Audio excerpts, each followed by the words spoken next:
Christmas is a strange cultural performance. Every year, humanity collectively decides to drown itself in peppermint, tinsel, and seasonal depression baked into a shitty Hallmark casserole. And every year, Hollywood decides to oblige by releasing another offering of fuckery into the ever-growing landfill of holiday media. A cinematic advent calendar of unhinged holiday diarrhea and toy advertisements masquerading as stories. But Christmas movies haven't always been the slop-based modern incarnation that it became. No, they evolved, or perhaps mutated over time, shaped by cultural anxieties, consumer trends, and whatever shit studio executives managed to concoct during a vivid cocaine epiphany they were having that year. So today, we're going to exhume the ghost of Christmas cinema past by looking at the most iconic films of each half-decade between 1990 and 2010. Not because they were masterpieces, but because each one is a perfect fossil of the era that produced it. Little cinematic artifacts preserving whatever delusion, panic, or fantasy we were collectively running on at the time. This is the manufactured magic of Christmas movies.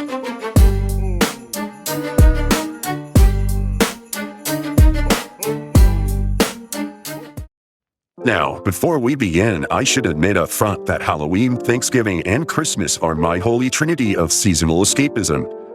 The sacred pilgrimage from spooky bullshit to gluttony to tinsel-covered emotional denial. Something about the fall and winter just hits differently. The festivities, the food, and the collective temporary agreement that humanity will try for like 3 fucking minutes to be generous and slightly less unbearable. And don't even get me started on the decor. Autumn and Christmas aesthetics don't just beat spring and summer, they drop-kick them off a goddamn cliff. Pumpkins and pine trees go feral in the best way, while summer's like, here's a pastel flower, I guess. And winter just responds by waterboarding your eyeballs in lights, garlands, and a level of cozy weaponized nostalgia that should honestly be illegal. And yes, I am one of those psychos who treats the season like a ritual endurance test. A Halloween movie every day in October, like I'm sacrificing films to appease some ancient pumpkin god. And then a Christmas movie every day in December, just trying to brute force summon the holiday spirit through sheer cinematic repetition. And yes, while we're here, Lethal Weapon, Batman Returns, and Die Hard are all Christmas movies. I will die on this hill, and I will be buried under a wreath while arguing about it. It's all there, black and white, clear as crystal. So you get nothing. You lose. Good day, sir. So when I talk about Christmas movies, it's not ironic. I've seen a grotesque, medically concerning amount of them. I genuinely love this stretch of year, the cold air, the lights, and the cultural permission slip to pretend we're kinder, softer, and less deranged versions of ourselves for a fleeting moment. With that said, we began in the early 90s, when America felt stable, malls were temples, and family movies thrived on the premise of, what if we abandoned a child and called it a holiday tradition? Hey, we'll make an adjustment to it, and we'll make a tradition out of it. Home Alone and Home Alone 2 are the twin gods of this era. 2 films, 1 premise, and a level of child endangerment so normalized that no one even blinked. The plot is simple. Kevin McAllister is left behind by parents who treat responsibility like a recreational drug. Criminals attempt to invade, and Kevin responds with the creativity of a budding war criminal. Paint cans become ballistic missiles, blowtorches become scalp removers, Christmas becomes the Geneva Convention's natural enemy. Methods are brutal at worst, unethical at best. This was the fantasy of the early 90s. Children empowered, adults stupid, and the suburbs transformed into a battlefield of slapstick vengeance. It made sense. Kids were gaining independence, latchkey culture was at its peak, and parents were working themselves into early arthritis. Arnold died like a man, dude. That's how a man dies. Fucking do what you hate every day, and then you just die under a car. These movies promised that even if your family forgot you existed, at least you could cause a little chaos. You sure caused some trouble in that bubble. Rest assured, if it rhymes, I can cause trouble in it. And despite being released within 2 years of each other, the formula never worn out. If anything, it calcified. Home Alone 1 and 2 became the Christmas movies of the era. A relic of a simpler time when all you needed was a booby-trapped staircase, a suspiciously large townhouse, or an entire city of New York. and the faint smell of asbestos. I love the smell of napalm in the morning. Smells like victory. Home Alone opens with the McAllisters performing the sacred 90s ritual of holiday overload. 15 family members ricocheting around a suburban mansion like caffeinated Roombas. Each one louder and more emotionally incompetent than the last. Kevin, the smallest and most ignored organism in this domestic ecosystem, wishes the family would disappear. I don't want a new family. I don't want any family. Families suck. Just stay up there. I don't want to see you again for the rest of the night. I don't want to see you again for the rest of my whole life. And I don't want to see anybody else either. I hope you don't mean that. You'd feel pretty sad if you woke up tomorrow morning and you didn't have a family. No, I wouldn't. The kind of thing that every kid says, but only in the 90s would the universe respond with, yeah, fuck it, let's try that. You're gonna throw these kids into Home Alone. because what, they were thinking about it? Every kid says he wants to be an astronaut. What are you gonna do? Throw him into space? By a flawless chain of adult stupidity, the family departs to Paris without Kevin, only realizing they fucked up once they're practically in French airspace. Kevin! Kevin wakes up to an empty house and immediately ascends into a state of childish enlightenment. No parents, no rules, uncut freedom. For Kevin, this isn't abandonment, it's a spiritual upgrade. He learns self-reliance through the 90s educational trinity: microwavable food, questionable home maintenance choices, and the ancient rite of watching R-rated movies your parents banned. 1, 2, 10.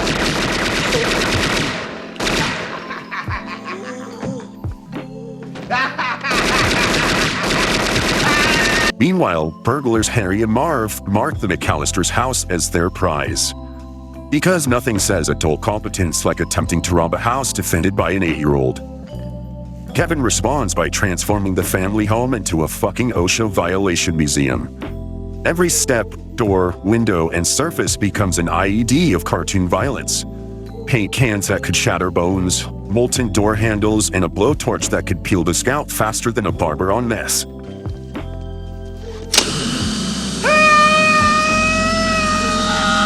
And yes, beneath the slapstick carnage, the emotional gut punch lands. Freedom gets lonely. Kevin visits a church, meets a misunderstood neighbor, and realizes that independence is fun until it isn't. Until you want someone to come home. The family finally returns to the power of plot convenience and Christmas miracles. No apology, no therapy, no accountability. Just hugs, snow, and the 90s lie that love means never addressing the bullshit that happens. Home Alone encompasses the early 90s fantasy that family is the unbreakable centerpiece of Christmas, even when the family kinda sucks at being one. Hey, be careful, there's cars on the floor here. Thanks. That's weird, huh? Yeah, the doorknob was really hot, but I just let go instead of holding onto it. And there's some ice on the stairs to the basement, so I guess just don't go down there. Just so you guys know, I have a tarantula. Well, now there are no witnesses. 2 years after the smash success of Home Alone, the inevitable sequel arrived. And honestly, this one is my personal favorite, and the one I watched the most as a kid. Home Alone 2 doesn't repeat the first film, it escalates it, as if the universe heard Kevin survive one abandonment and said, let's see if this little badass can handle New York. The McAllisters prepare for another holiday trip, this time to Florida, a place apparently chosen through the ancient ritual of closing your eyes and pointing at a map. Predictably, the family once again proves they shouldn't be allowed to supervise a houseplant, let alone children. You know, Kevin, last time we all tried to take a trip, we had a problem that started just like this. Yeah, with me getting crapped on. I can't trust anybody in this family. And you know what? If I had my own money, I'd go on my own vacation, alone, without any of you guys, and I'd have the most fun in my whole life. Well, you got your wish last year, maybe you'll get it again this year. I hope so. How many times do we have to teach you this lesson? Mrs. McAllister. At the airport, Kevin wanders off, chasing a stranger who vaguely resembles his dad and accidentally boards the wrong plane. This was back when airport security was basically, close enough. Post 9/11, a kid getting on the wrong plane would shut down the entire eastern seaboard and summon at least 3 alphabet agencies. Okay, board him. but make sure he locates his family before you leave him. Come on. That's it, dude. That's it. I'm choking you out. Okay. You're going out, dude. You're going to sleep. Good night, dude. Good night, bitch.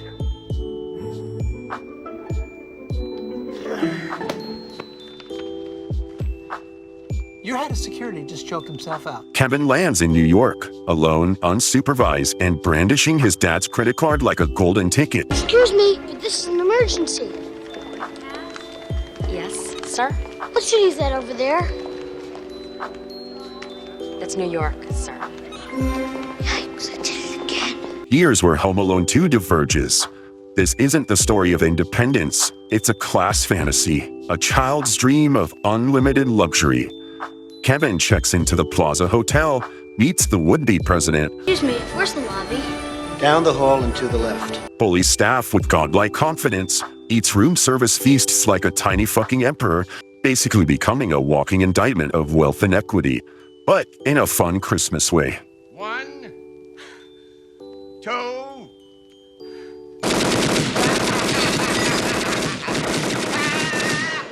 Oh, yes! What? He said, in a fun Christmas way. but he covered with violence and abandonment. So? So he said this when your brain, no, it's not really. In a fun Christmas way. Oh, yeah! Yeah! Yes, he said the opposite. It's funny. Yeah, I get it. In a fun Christmas way. Oh, now you funny too. He also befriends a homeless pigeon lady, which the movie treats as emotional equivalent to adopting a magical forest creature, instead of, a commentary on systemic poverty.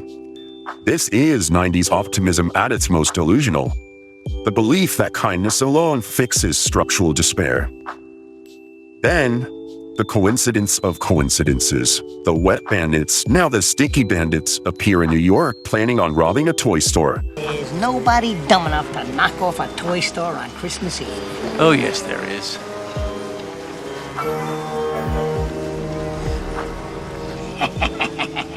Unlike the first movie where Kevin's house is the battleground, this time the stage is a full-scale war inside his uncle's abandoned brownstone, a building under construction that he converts into a sadistic funhouse of injury. Home Alone 2 traps aren't just dangerous, they're fucking diabolical. Bricks to the skull,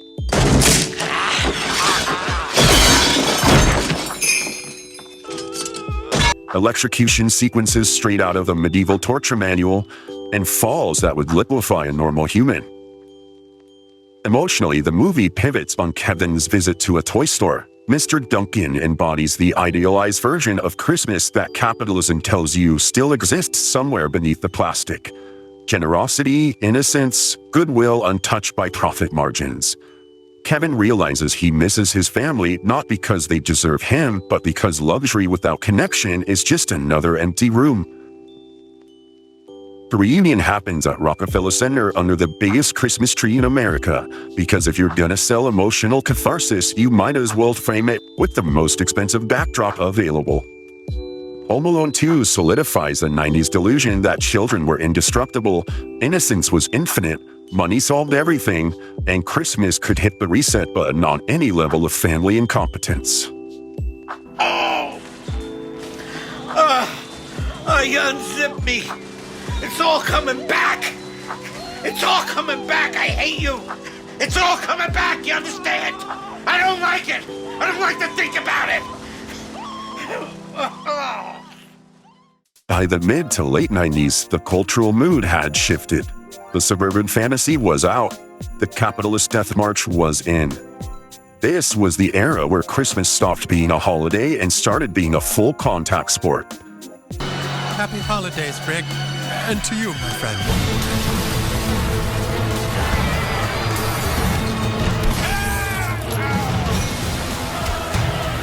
Jingle All the Way and How the Grinch Stole Christmas weren't made as satire, they were practically documentaries about society spiritually curb-stomping itself in the pursuit of perfect Christmases.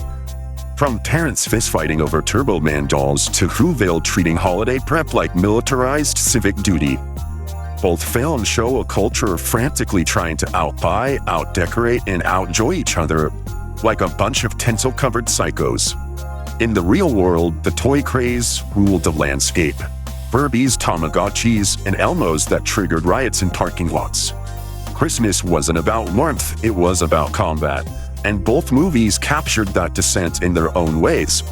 Malls mutating into battlegrounds, shoppers screaming, who's drowning in decorative consumer ecstasy, and capitalism spewing out of every character like a festive fucking wood chipper. Yet, their endings split in two ideological paths. One leans to the fantasy of consumer reward, and the other strips it all back to sincerity. But either way, both films reflect the same core truth. By the late 90s, America was treating Christmas less like tradition and more like competition. If anyone thinks they're gonna beat me inside that mall and keep me from getting my kids' Christmas presents, they can kiss my fat vagina, 'cause I'm bringing the motherfucking pain. Jingle All the Way opens with a father already losing the war of modern parenting. Arnold Schwarzenegger plays Harold Langston, a man so chronically absent he tries to compress fatherhood into gifts, like he's speedrunning emotional intimacy. Killing me! Get the fuck out of my room and play Minecraft! His son wants a Turbo Man, the hottest toy of the year, I want the Turbo Man action figure with the arms and legs that move, and the boomerang shooter, and the rock and roll jetpack, and the realistic voice activator that says 5 different phrases, including "It's Turbo Time!" Accessories sold separately, batteries not included. and Howard, naturally, forgets to buy it. You got the doll, right? The doll. Yeah, the Turbo Man doll. I asked you to pick one up 2 weeks ago. You didn't. Please tell me that you did not forget that doll. I got it. I got the Turbo Man doll. The one that has those things that shoot out in front with that rock'em sock'em jetpack and with that realistic voice box that says, "It's Turbo Time." I got it. Oh, good. Why the fuck you lying? Why you always lying? Oh my god. Stop fucking lying. Good. Because at this point, they'd probably be impossible to find.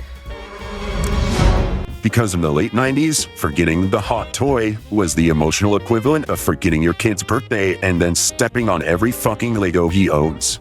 But the movie adds a second layer of pressure. Ted Moulton, Howard's neighbor and the Midwest's regional champion of keeping up with the Joneses. Ted is a recently divorced dad who has transformed self-improvement into a competitive sport. He's baking cookies, fixing roofs, volunteering, and basically laying suburban pipe like a man on a holy mission, seducing every single mom within a 3-house radius. The dude moves like he's trying to repopulate the cul-de-sac by spring. Howard watches this unfold with a tight, jealous smile, because Ted is living the sanitized Hallmark version of fatherhood that Howard can't seem to touch. Ted is the guy who always remembers the toy, always knows the schedule, always has time, and always has women throwing themselves at him like he's the patron saint of divorced Christmas dads. Ted represents the 90s nightmare. Someone doing your life better than you and doing it with a smug grin. Fuckers hate us because they ain't us. They hate us because we ain't us? The fuck does an anus have to do with They this? hate us because they ain't us. Christmas Eve becomes a gladiatorial sprint through the American commercial wasteland. Every store is sold out, every parent desperate, and Howard is fueled not just by scarcity, but by the burning, existential terror of Ted fucking stealing his family's affection. The man literally tries to help Liz with the Christmas lights, which in Ted speak means, mind if I slide in and ruin your household like it's my second job? He also answers Howard's phone call mid-seduction, leading into one of the greatest moments in cinema. Howard in full Arnold meltdown mode screaming, "Put that cookie down! Now!" Being able to hear Arnold bellow that like he's trying to intimidate baked goods is one of life's purest gifts. On the streets, Howard meets Myron, a postal worker who has snapped so violently under capitalist pressure he's basically a festive domestic terrorist, ranting about consumerism while participating with Olympic-level fucking enthusiasm. Their desperate spiral includes counterfeit toys. Oh, well, that's the multilingual version. It's fun and educational. Bomb threats. Hey! Back up! This is a homemade explosive device, and I'll blow it up! You know why? Because I work for the post office, so you know I'm not stable!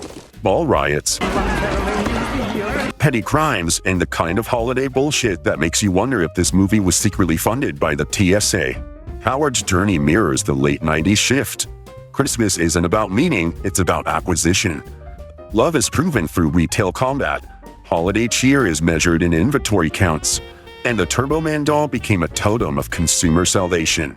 Not because it's meaningful, but because it's the one thing Ted already bought. What? You see that? What did I say? These guys are looking for a Turbo Man? A gentleman doll, yes. The climax arrives during the city's Christmas parade, where Howard accidentally becomes the actual Turbo Man, a corporate mascot turned savior. He hands the last available doll to his son, who decides he doesn't need it. Merry Christmas. Wow. But Jamie, I thought you wanted this doll more than anything. What do I need the doll for? I got the real Turbo Man at home. It's sweet, manipulative, and definitely made at least one studio executive cry into his cocaine bowl. The film ends with the family intact, Ted exposed as the smug slimeball he is, Byron arrested, and consumerism temporarily appeased. Jingle All the Way isn't a comedy, it's a sociological case study, a culture trying to patch emotional wounds with retail victories, plastic toys, and performative neighborly dick swinging, all in the hopes that maybe, just maybe, the right piece of plastic can hold a family together. I don't need it. I don't need it. I definitely don't need it. I don't need it.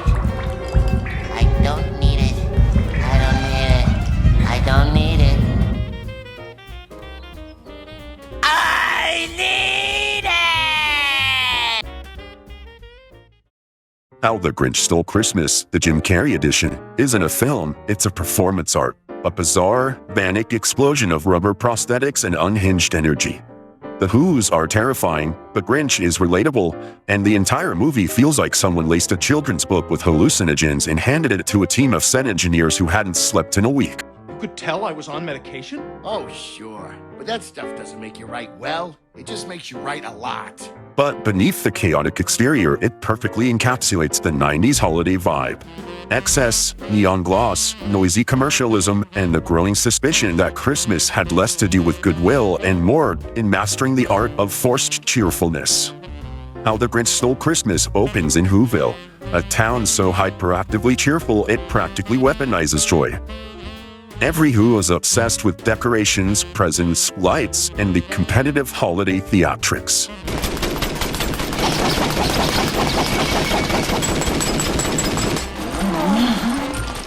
Hey, Betty, sweetie! Christmas isn't a celebration, it's a mandatory cultural performance, enforced with the kind of manic enthusiasm that feels one candy cane away from a fucking police state. Standing outside the tinsel-coated hellscape is the Grinch. Not just a mean green guy, but a fully traumatized outcast who hates Christmas because he actually sees through the spectacle. His backstory gets explained. Bullied, humiliated, emotionally abandoned, his hatred isn't random, it's psychological counterpunch against a society drowning itself in decorative bullshit while pretending it's holiday spirit. Cindy Lou Who, the only citizen of Whoville with a functional moral compass, starts noticing something is off. Well, it's just I look around at you and Mom and everyone getting all kerbobbled. Doesn't it seem superfluous? Check this out, though. First of all, you're throwing too many big words at me. Okay, now, because I don't understand them, I'm going to take them as disrespect. Watch your mouth. She sees what nobody else will admit. The Who's aren't celebrating, they're competing. Christmas has become a neon-lit arms race. Whoever stacks the most lights wins. Whoever buys the biggest gift wins. Whoever acts the happiest wins.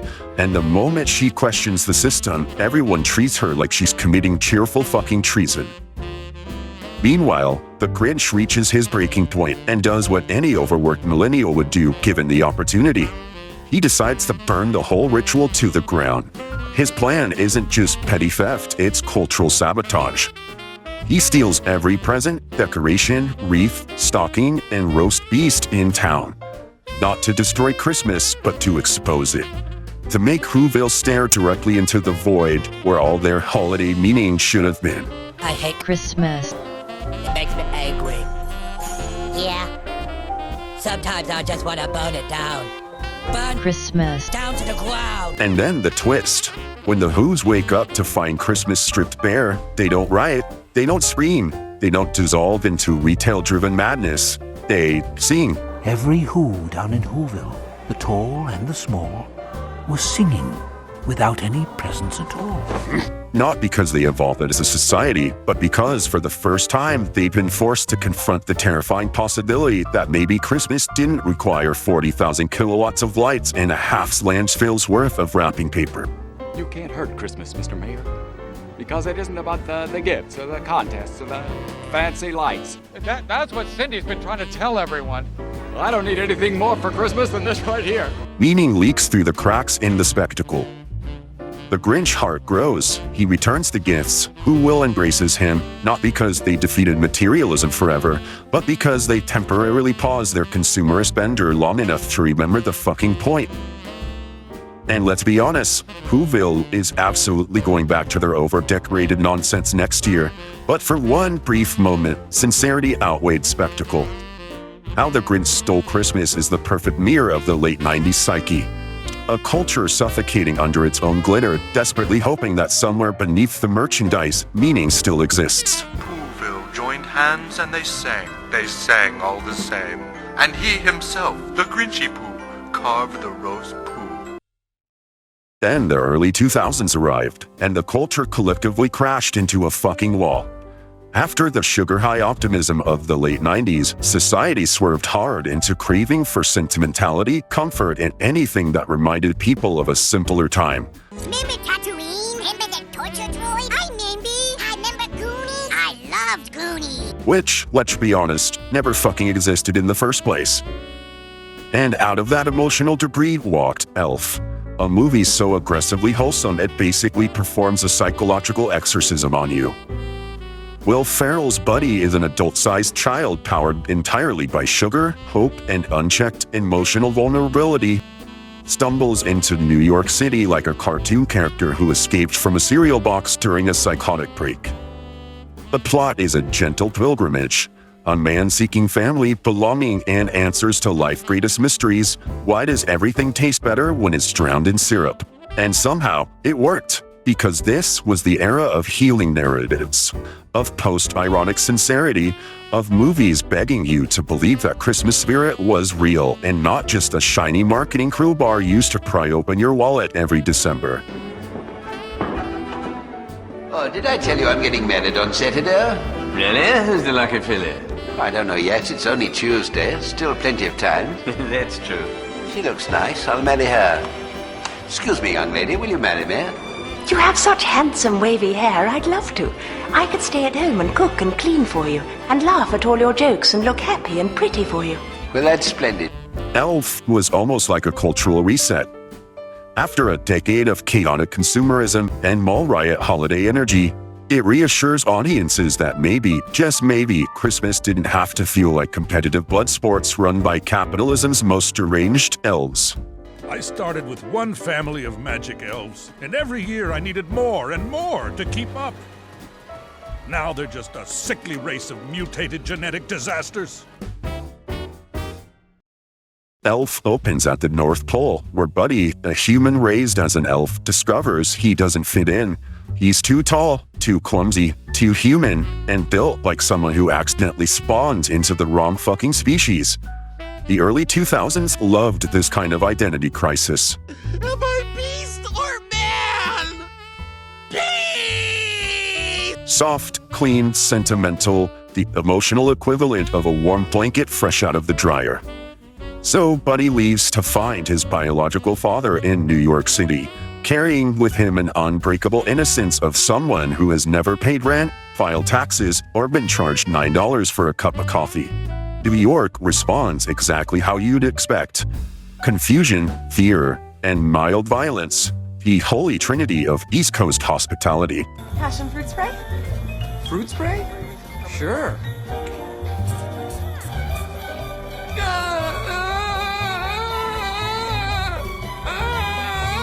But Buddy's relentless cheerfulness begins infecting the city like a seasonal virus. Tomorrow morning, 10 a.m., Santa's coming to town. He works at a department store, falls in love with a disillusioned coworker, and spreads sincerity the other way people spread measles.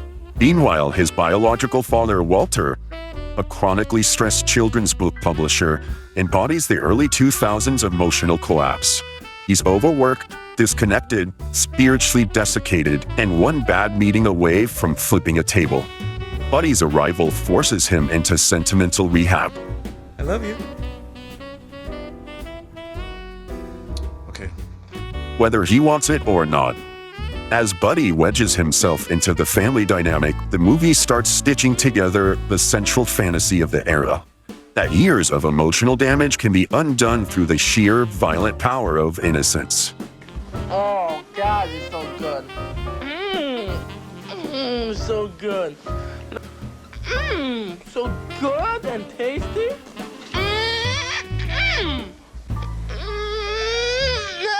The plot crescendos when Santa's sleigh crashes into Central Park because the world has stopped believing in him.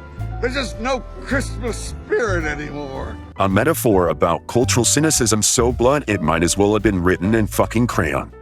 Buddy rallies New York through pure sincerity. The sleighs take off again, and Walter rediscovers how to feel emotion without corporate supervision. Santa Claus is coming to town.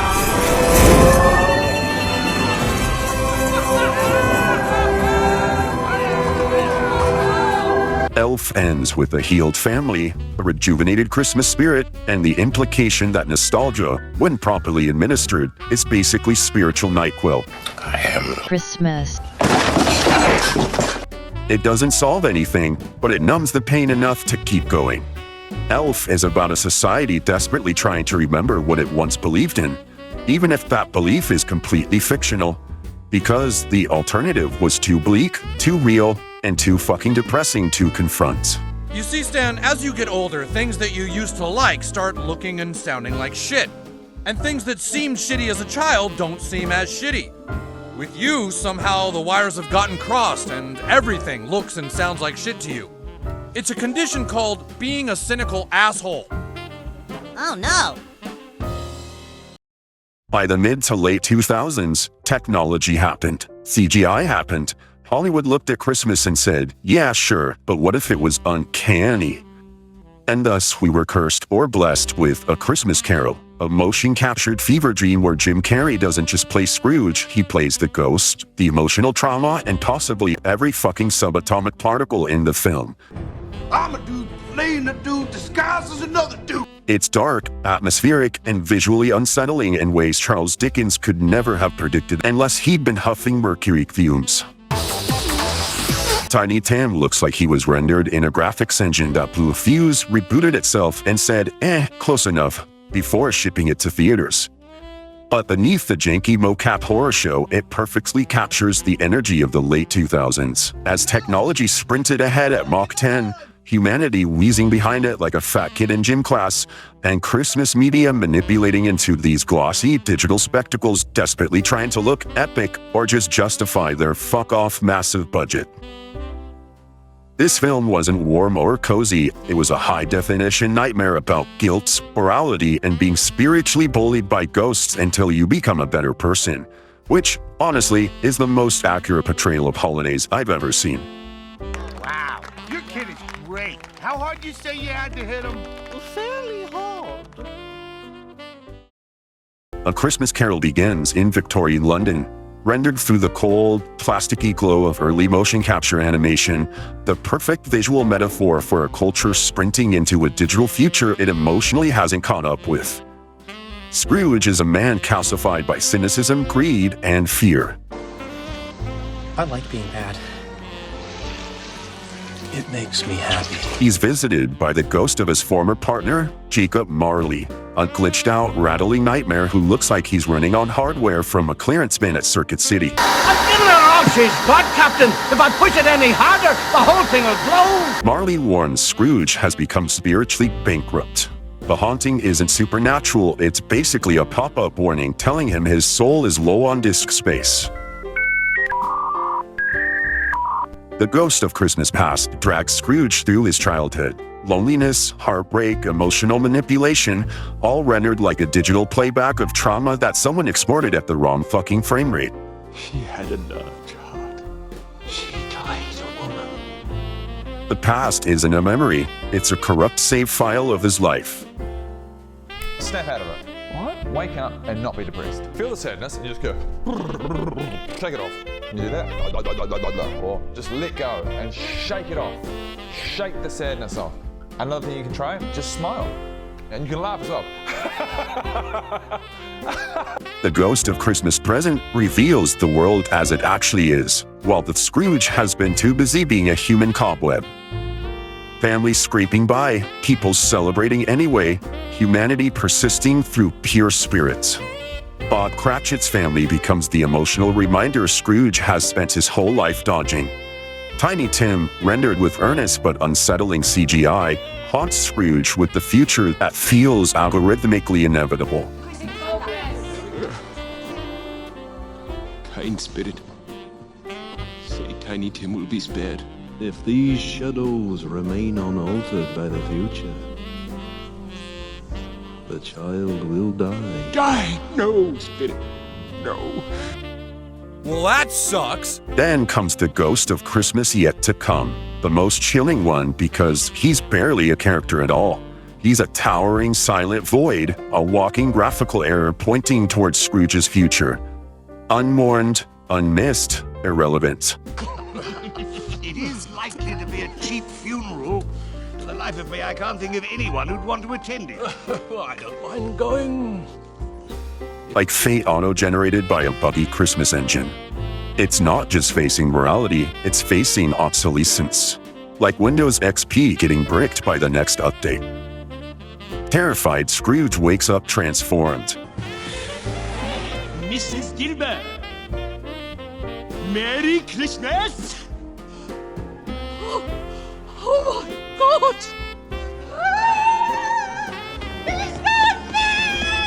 He's reconnected with humanity, spreads generosity like a man frantically patching his spiritual operating system before it blue screens, and finally joins the world he's been ghosting for decades. The story stays faithful to Dickens, but the execution is unmistakably late 2000s. Haunting, technological, emotionally distant, and trying desperately to reclaim warmth through digital means. A Christmas Carol becomes the perfect metaphor for its era. A culture standing at the threshold of a digital age, terrified of losing its humanity, praying one good haunting might pull it all back from the fucking brink. Across 20 years, Christmas films mutated right alongside the culture that shut them out. In the early 90s, Christmas was about childhood empowerment and family unity. The warm, sugary fantasy that love can conquer anything, even two burglars being turned into Looney Tune roadkills.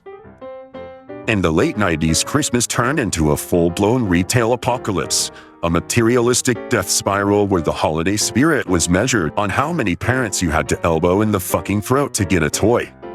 In the early 2000s, Hollywood tried to heal us with the comfort of nostalgia, reminding us that we're all too stressed, too overworked, and too spiritually dehydrated to actually enjoy the holidays unless an overgrown elf forcibly hugs the trauma out of us. And by the end of the decade, Christmas devolved into high-tech ghost therapy. Moral lessons delivered through uncanny mocap homunculi staring at your soul like the GPU having a mental breakdown. Christmas movies don't reflect Christmas. They reflect the anxieties, delusions, and fever dreams of whatever era vomited them into the screen. Whether you're laughing at burglars getting maimed, watching Arnold hunt a toy like he's the Predator stalking an action figure, or trying not to scream when CGI Scrooge blinks wrong. Each film is a tiny capsule of what society wished Christmas could be, or what it was terrified it had already become. And that's the real holiday tradition. Not joy, not giving, not even family. Just watching culture revert to the same holiday bullshit every few years, praying this time the magic will stick and not peel off like cheap wrapping paper. And that concludes our grand tour through 20 years of Christmas cinema. A festive autopsy tracing the holiday's evolution from suburban slapstick to capitalist blood sport to elf-based emotional therapy to ultra-high-def spectral intervention. If you enjoyed this little cultural excavation, feel free to like the video. Subscribe if you want more long-form dissections of human traditions collapsing under their own artificial weight. And if you need something else to watch while you're ignoring your family this season, check out my last video on Starship Troopers, a wholesome little deep dive into propaganda, parody, and the military-industrial fever dream we call cinema. It pairs beautifully with eggnog, moral panic, and the slow, inevitable decay of Western civilization. Catch you on the next one.